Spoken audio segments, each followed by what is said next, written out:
देखो कि एक समय में जब सप्तऋषि उपस्थित थे, सांदीपनि थे, कृष्ण थे, वशिष्ठ थे, विश्वामित्र थे, अंगिरा थे, अत्रि थे, अगस्त थे, पुलह थे, सारे के सारे बड़े बड़े ऋषि थे, पर गुरुकुल दो ही चलते थे, महर्षि वशिष्ठ का, महर्षि विश्वामित्र का। कॉन्सेप्ट बिल्कुल क्लियर था कि साहब शिक्षा के क्षेत्र में मात्र वो आए जो अपने व्यक्तित्व से, अपने आचरण से सिखाने का साहस रखता हो।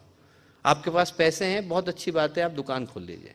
आपके पास पैसे हैं, आप कारोबार चला लीजिए। आपके पास पैसे हैं, आप सब कुछ कर लीजिए, पर आप शिक्षा के क्षेत्र में वही आएगा जो अपने व्यक्तित्व से सिखाने का साहस रखेगा।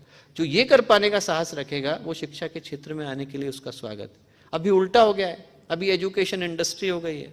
पैसे हैं आपके पास, सबसे पहले आप स्कूल खोलिए, यूनिवर्सिटी खोलिए। जैसे ही आपके पास पैसे आ गए, सबसे पहले आप यूनिवर्सिटी स्टैब्लिश कर दीजिए। दोस्तों, ये परंपरा नहीं थी।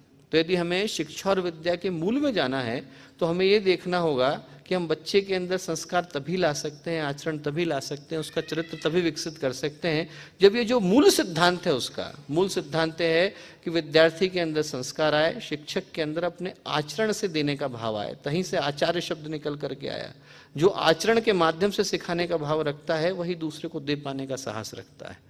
तो दोस्तों, शिक्षा और विद्या का जो सिद्धांत है, उसके पीछे का जो मूल भाव है, उसके पीछे का जो मूल चिंतन, दर्शन, दृष्टिकोण है, वो ये है कि हम विद्यार्थी के समग्र विकास की अवधारणा को इसमें लेकर के चलते हैं।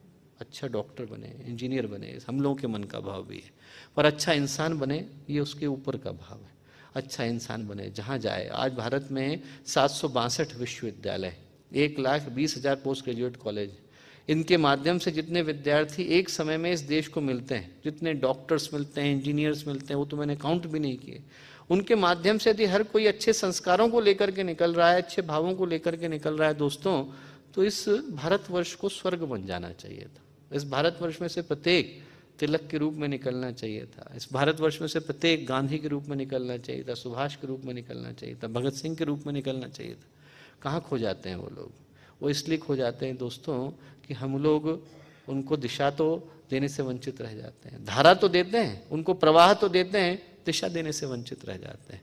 उनको दिशा देने का काम शिक्षा और विद्या का है।